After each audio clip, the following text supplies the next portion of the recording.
Well, good morning, church. I am so excited that we are officially part of stage one of the reopening of Alberta.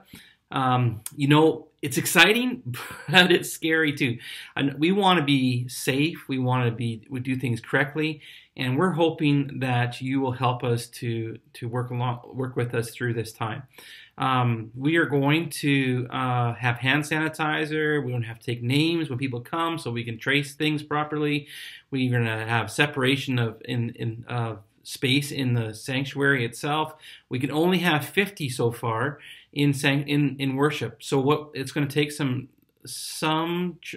trial and error, but we will still continue to stream the service. So if you're afraid to begin starting to come to worship, that's going to make sure that you still have the option to listen to the service from home, as well as it'll be recorded so that you can in afterwards you can continue to pick up and watch the service. Now, when are we going to open?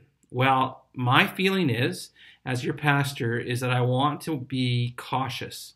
I'm optimistic and I'm cautious at the same time that we need to do things properly and in the right order. So one of the things we're going to do is that we're not going to open our first service until June the 7th.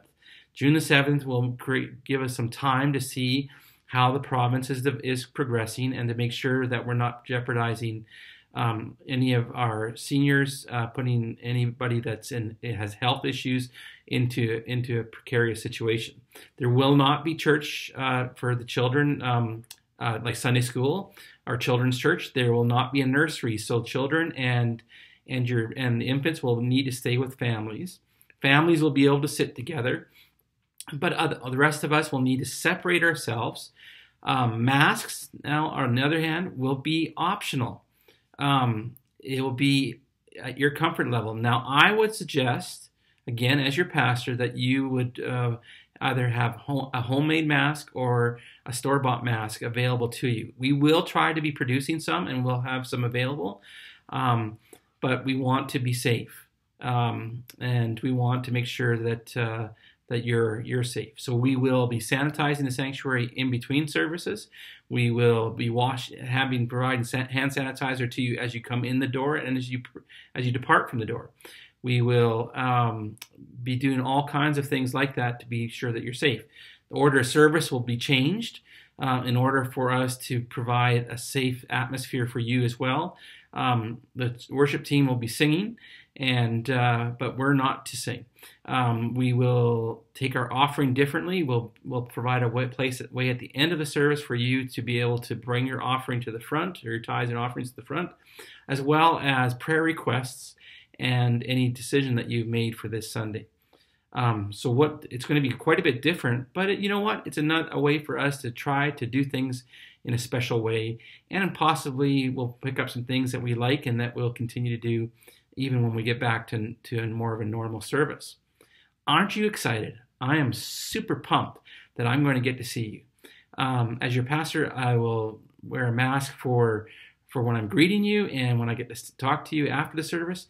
During the service, I probably won't wear a mask when I'm at the front, but my hope is that you're going to be plenty of distance away so that you don't get any droplets and that I don't pass on anything if I happen to have anything. But I hope that you're excited, and I hope that you are ready for this. In Nehemiah chapter 1, verse 4, it says, So it was when I heard these words that I sat down and wept, mourned for many days. I was fasting and praying before God of heaven. I'm excited to the point where it just brings a tear to my eye that we get to be together again as a church. But I would ask that you would consider during this time to pray and to fast. Take not necessarily the next 3 weeks. I'm not talking about that, but take time to pray and fast and asking God to guide us as a church and as your pastor. So I hope and pray that this is exciting news to you as it was to me, and I look forward to seeing you again.